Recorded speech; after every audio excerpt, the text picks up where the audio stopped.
Okay, solve natin ito. So, ito yung problem. The cantilever truss in the figure is hinged at D and E.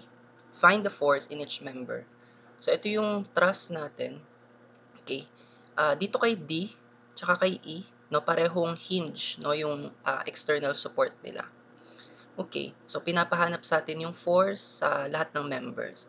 So, kung ilan yung members, okay, yun din yung bilang ng force na kailangan nating ibigay. So, ang bilang ng members ng truss na ito ay 1, 2, 3, 4, 5, 6. So, we have to give the 6 forces, no, doon sa mga members natin. Okay. So, since lahat ng members pinapahanapan ng force, ito yung gamitin natin, method of join. So, ito yung procedure, okay, para sa method of join. Okay, ang first step natin, pili ka ng joint. So, again, ano yung pipiliin mong joint? Piliin mo yung joint na dalawa lang ang members. So, ano yung mga magiging option mo? Actually, ang magiging option mo dito, either si A o kaya si D. Okay, kaya lang kung si D ang pipiliin mo at dito ka magsisimula, since ito, nakakabit ito sa external support, kailangan munang ma-solve yan. No, yung reaction sa external support na yan. So, in this case, mas maganda, piliin na lang natin si joint A. No, kasi wala naman itong external na support, so wala kang kailangang i-solve na reaction. So, you can directly go dun sa step 2, no, na i-drawing mo na yung FBD niya. No? Gawin natin. So, let's draw the free body diagram, okay, of joint A. Okay, so para sa free body diagram ni joint A,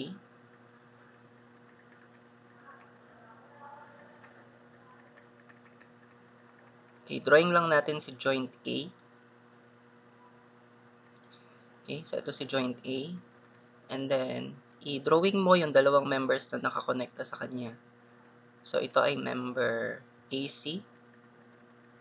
And then this one, this is member AB. And don't forget na kay joint A mayroon tayong external load. Okay? So yung external load or applied load, no, natin dito ay 1,000 pound. Okay? So, tayo yung mag-a-assign ngayon, no, nung direction ni AB at saka AC. It has to be equilibrium. So, dito, si 1,000 pound, pababa siya. So, vertical ito, no. So, ang lalaban lang sa kanya vertically ay si AB. So, dapat si AB ay pataas. Ngayon, si AB, inassign mo din siya na pakaliwa. Tama? So, ang lalaban lang sa kanya, horizontally, ay si AC. So, dapat si AC ay pakanan. Okay, kompletuhin natin free body diagram. Ang angle ni AB from the horizontal ay 30 degrees. Okay, so ito ay 30 degrees. Okay, concurrent force system ito. So, it's up to you kung anong solution ang gagamitin mo. Conventional, rotation of axis, or force triangle. But in this case, hindi applicable ang rotation of axis kasi yung unknown na kay x-axis naman na. So, mag-conventional na lang tayo. So, kapag nag-conventional ka, since si AC ay nasa horizontal axis, iwasan mo siya. Saan ka dapat magsimula ng summation ng forces? Sa vertical. Okay, para hindi maisama si AC, direkta mo makukuha si AB. So, sa aming forces vertical equal to 0, lahat ng pataas ay positive. So, si AB, ang kanyang vertical component ay AB sin 30 degrees. Kita siya ay pataas, so siya ay positive. And then yung 1,000, yan ay pababa. So, negative. Okay? Silang dalawa lang ang magsama. You can directly solve for AB. So, solving for AB, pindot natin sa calculator.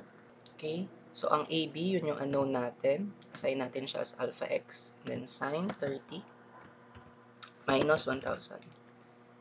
Alpha equal 0. Then, shape solve natin. Okay. Ang lumalabas ay 2,000. So, this is 2,000. Ang unit nito ay pound. Okay. Yung AB natin, ang action niya ay tension. So, lagyan mo siya ng ganito. Okay. O, box mo na to. One of the answers na to. Okay, next, pwede ka na mag-summation ng forces horizontal to determine AC. Okay, lahat ng pakanan ay positive. Okay, so si AC ay pakanan, so siya ay positive. Si AB, ang kanyang horizontal component ay AB cosine 30 degrees. Siya ay pakaliwa, so siya ay negative. Okay, si AB may value na to na 2,000. So we can now solve for AC. Okay, pindot natin sa calcu, alpha x, okay, minus yung AB natin, ang value niya ay 2,000, and then cosine 30. Okay, alpha equal 0. Okay, shape solve natin. Okay, the value of this is 1732.05081.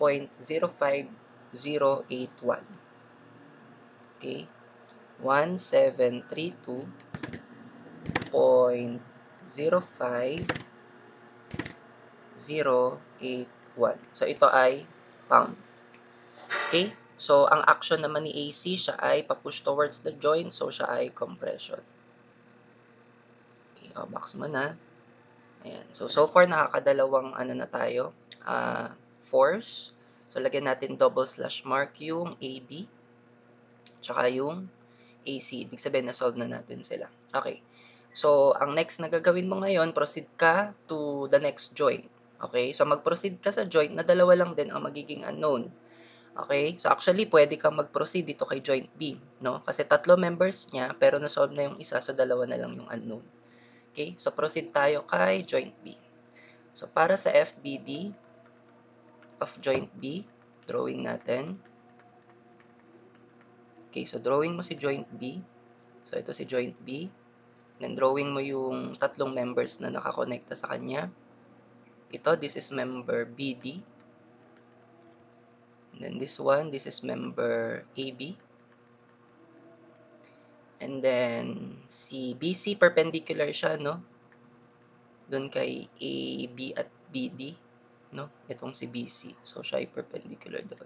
Kasi 30 tapos 60. So, malamang ano to? 90 degrees. Yan. Anyway, so ito si BC. Okay. Now, si AB, nakuha na natin. By the way, ano ko pala muna, no? Huwag mong kalimutan yung applied load. Yan yung sakit ng mga estudyante. No, madalas nakakalimutan yung applied load. So, may applied load na 1,000 pound sa joint B. Don't forget that.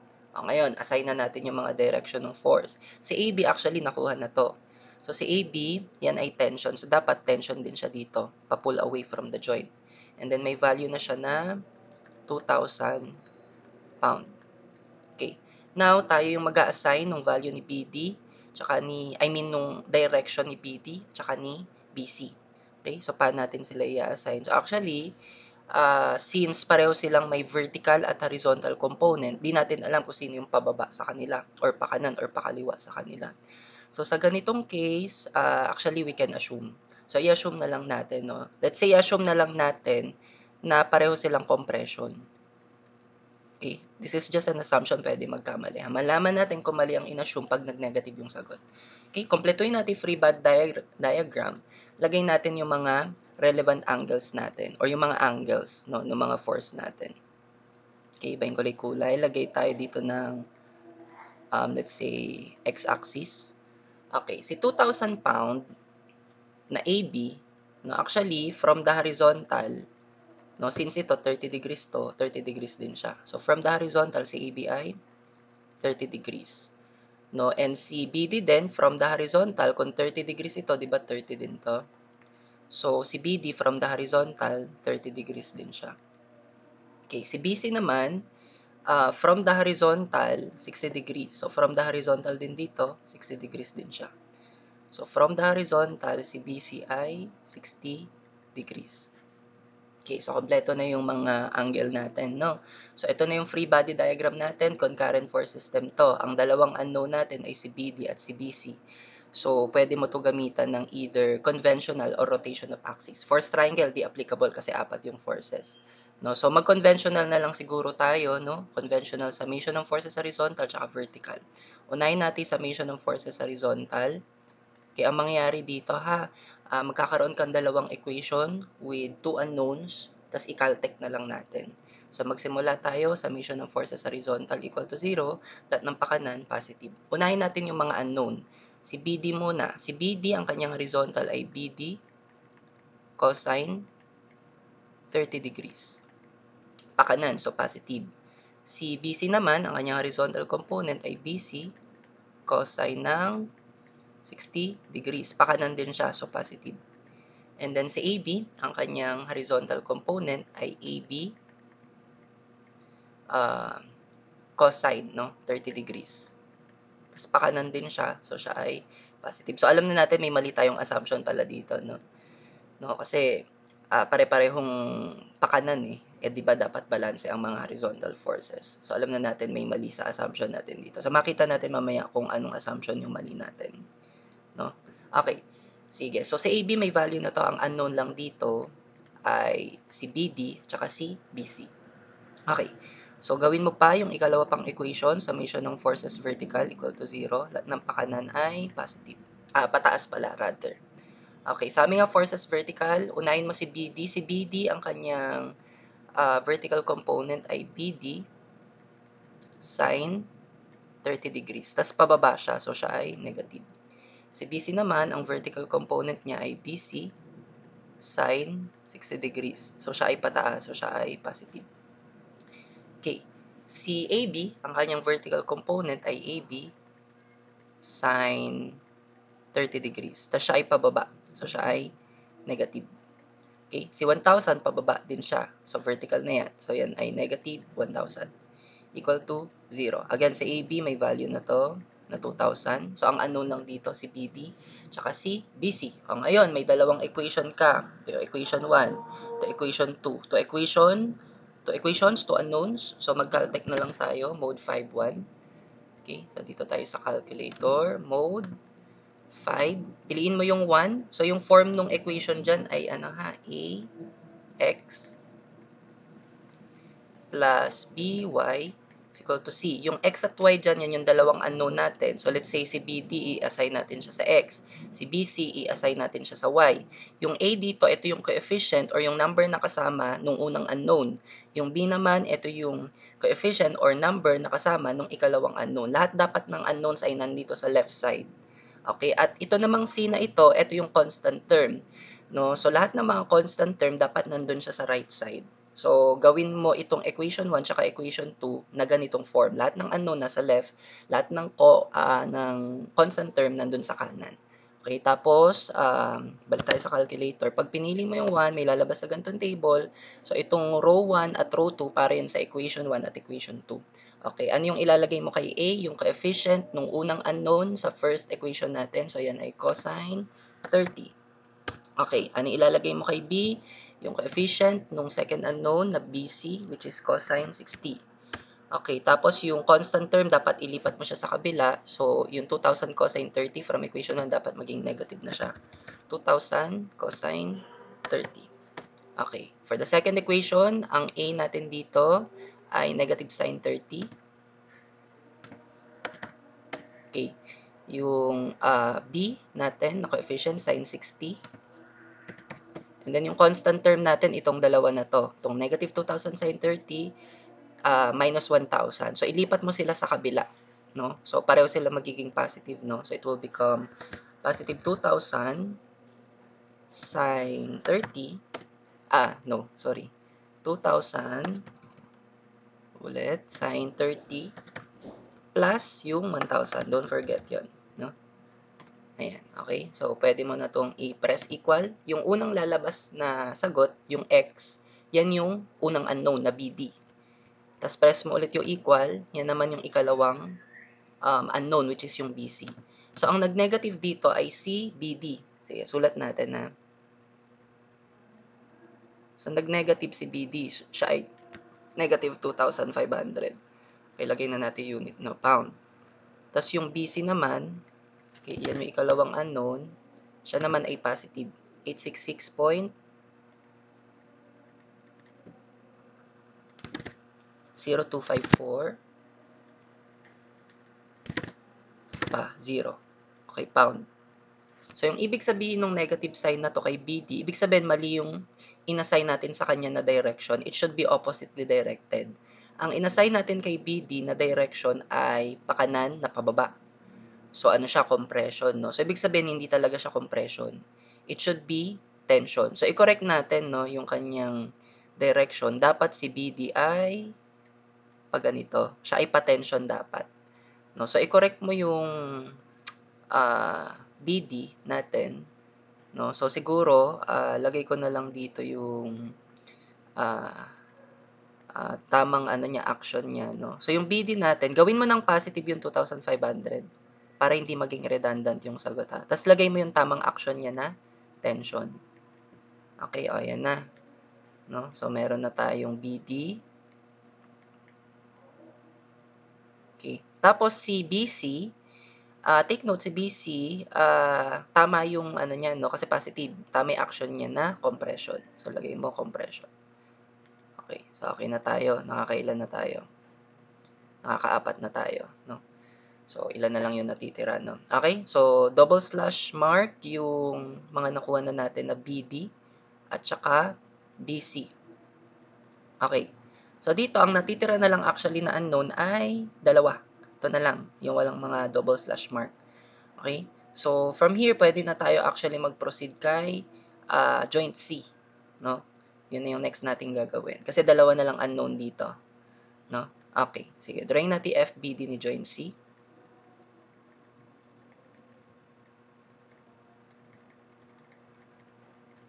Okay, drawing the FBD of joint C.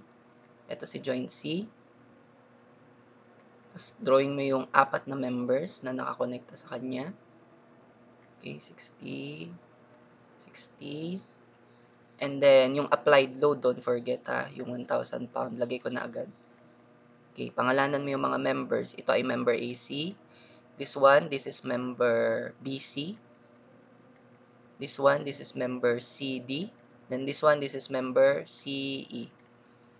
Okay, yung dalawa, yung BC, tsaka yung AC, nakuha na natin sila. Si BC from the FBD of joint B, siya ay compression. So, that compression din siya dito. And ang value niya na ay 866.02540. Si AC naman, from the FBD of joint A, siya ay compression din. So, that compression din siya dito, papush towards the joint, at may value na siya na 1732.05081.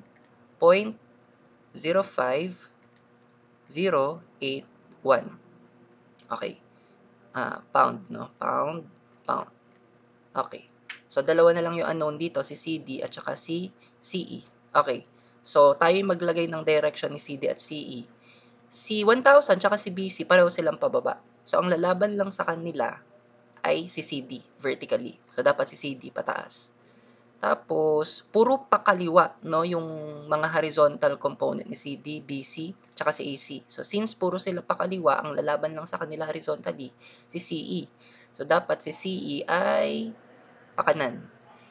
Tama? Okay. Sige. So, mula dito, kompletuhin mo yung free body diagram, lagyan natin ng angle yung mga naka-incline. Si BC, ito naman, from the horizontal, bayin ko siguro yung kulay na ito. Okay. Si BC from the horizontal, yun nga, 60 degrees. Si CD, from the horizontal din, 60 degrees. Ayan na. Ito na yung ating free body diagram. Again, concurrent force system. Pwede ito gamitan ng conventional. No, rotation of axis actually useless kasi yung CE na kay x-axis naman na. No, wala ka nang kailangang i-rotate. Okay? Force triangle hindi applicable dito dahil hindi naman tatlo lang yung forces dito, no? Okay, ang unknown dito si CE at saka CD, conventional na lang. Si CE nasa horizontal axis, so iwasan mo siya saan ka magsisimula mag-summation ng forces, sa vertical. No, para hindi siya masama, masolve mo ng diretso si CD. So, summation ng forces, vertical, equal to 0. At ng pataas ay positive. Okay. So, si CD, ang kanyang vertical component ay CD sin 60 degrees, tas pataas siya, so positive. Si BC naman, ang kanyang vertical component ay BC sin 60 din, no? Tas siya ay pababa, so siya ay negative. Tas yung 1,000 pababa, so negative 1,000. Silang tatlo lang ang magsasama, equal to 0. Si BC, may value na to na 866.02540. So, pwede nating maibigay si CD. So, si CD, okay, pindot natin sa calculator. Okay, si CD, yan yung unknown. So, assign mo as alpha x, tas sin 60. And then, minus yung BC natin na 866.02540. 0 to 540, sine 60, and then minus 1,000. So, alpha equal 0. Shift solve natin. So, siya ay 2020.72594.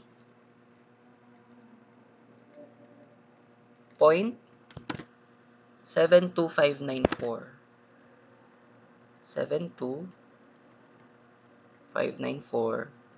pound na sagasaan na. Okay, anyway. So, si CD, positive lumabas. So, tama ang inassign natin sa kanya. Siya ay pa-pull away. So, siya ay tension. Okay, box mo na. Okay, isa na lang yung natitira. Si ano na lang, si CE na lang. So, dito, mag-submission ka na lang ng forces horizontal. Hindi na kasya dito. Dito na lang siguro sa taas, no? So, mag-submission ako ng forces horizontal equal to 0. Lahat ng pakanan ay positive. So, si CE ay pakanan. So, positive.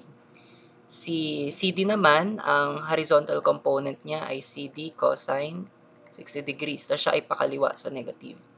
And then si BC, ang horizontal component ni BC ay BC cosine 60 degrees. Tapos pakaliwa din siya, so negative. Si AC pakaliwa din, so negative AC. Okay, equal to 0. Apat lang yung magsasama, no? Okay, si CD, may value na yan na 2020.72 594.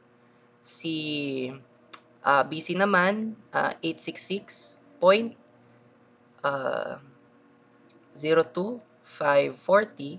Tapos si AC, 1732.05081. Okay? So, si CE lang yung unknown dyan. So, pwede na nating ipindot si CE. So, ang value ni CE ay, okay, CE, yan yung unknown, alpha x, minus 2020.72594 cosine 60. Okay?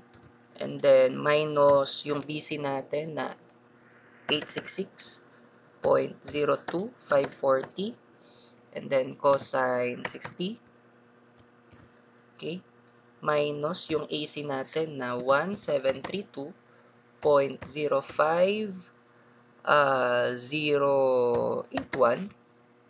Okay? Okay, and then alpha equal to 0. Shift solve natin. Ang value ni CE ay 3175. Okay, 0.42648. 42648. So, positive ang lumabas kay CE. Ibig sabihin, tama ang inassign natin sa kanyang direction. So, siya ay pa-push towards the joint. So, siya ay compression. So, box mo na. Okay. So, na-solve na rin natin si CD. Okay? Tsaka si CE. So, kompleto na yung mga force na naibigay natin. No? So, 6 na yan. Dahil 6 yung members. 1, 2, 3, 4, 5, 6. Okay. Ngayon, ganito. May natitira pang joints dito. Kay joint D, tsaka kay joint E. No? Pero may mga external support sila. So, pwede mo kasi sila magamit pang check. So, ang gawin mo, no, isolve mo yung reaction dito sa external support kay D at saka kay E, no, from the FBD ng entire structure. And then, i-ano mo, no, i-check mo, no, dapat maging consistent yung lalabas din na sagot kay DB at CD kapag dito ka nag-start kay joint D. Okay? So, dapat yun, same lang din yung mga lalabas. Okay? Sige. So, isang way yon para ma-check mo, no, kung tama yung mga sagot mo. Okay? So, mula dito, tapos na tong problem na to. Okay, thank you.